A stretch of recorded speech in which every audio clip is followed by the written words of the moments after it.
Hi everyone. For my micro teach number 2, I was unable to find the teacher's manual due to some circumstances.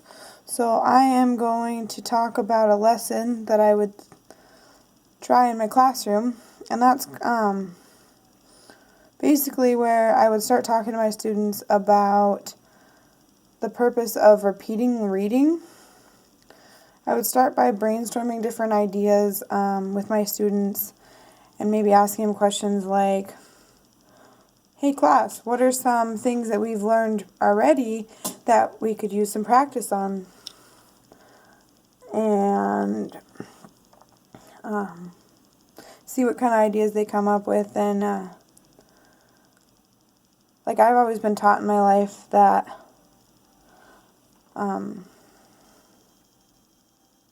practice makes everything better in life, because life is not normally easy. I don't know how everybody else's life is, but I can tell you from first-hand experience that life is not easy.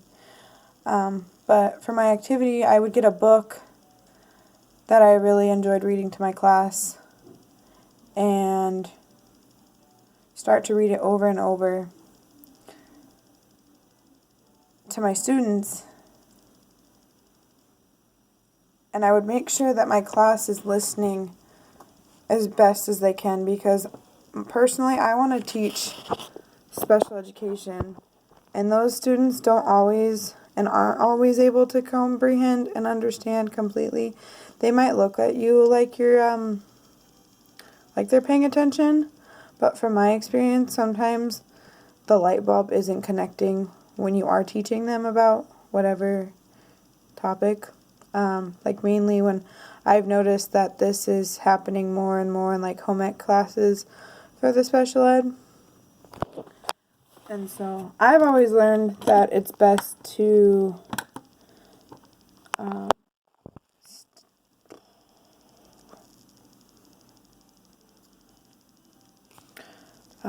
stop reading if you get stuck on a word, to try and figure out the definition and understand what they're talking about in the book itself. That's really helped me in college, because I personally have a disability, but I don't let it affect how I am.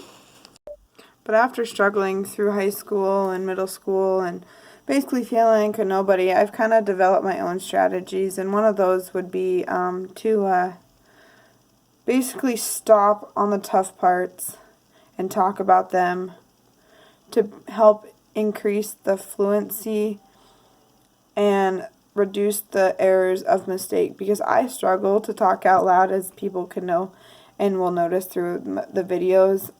I've taken several like global trainings and stuff to try and overcome speaking, but it is still one of the issues I struggle in with my disability.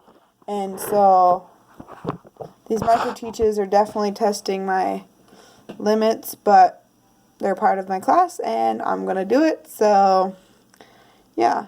But after that, I would get my class into some small groups or pairs, or I personally like even numbers, so groups of 2, 4, 6, just depending on the group of the amount of students I would have in my classroom would be on how many I would use. But there are different activities like reading groups, where they would create visual posters to help just talk about their ideas. I personally like to create posters and PowerPoints and things to help get my point across. But if that doesn't work, then I personally know that reading pairs do work. I didn't think they would work at first, but I've definitely tested them quite a few times in different activities. I used to work at a daycare, and we'd kind of do similar reading groups and stuff, and it definitely seems to work if you have peers reading to one another and then the opposite of the other peer reading back. It just basically builds more of a connection and everything. So yeah, but thanks for watching, and yeah.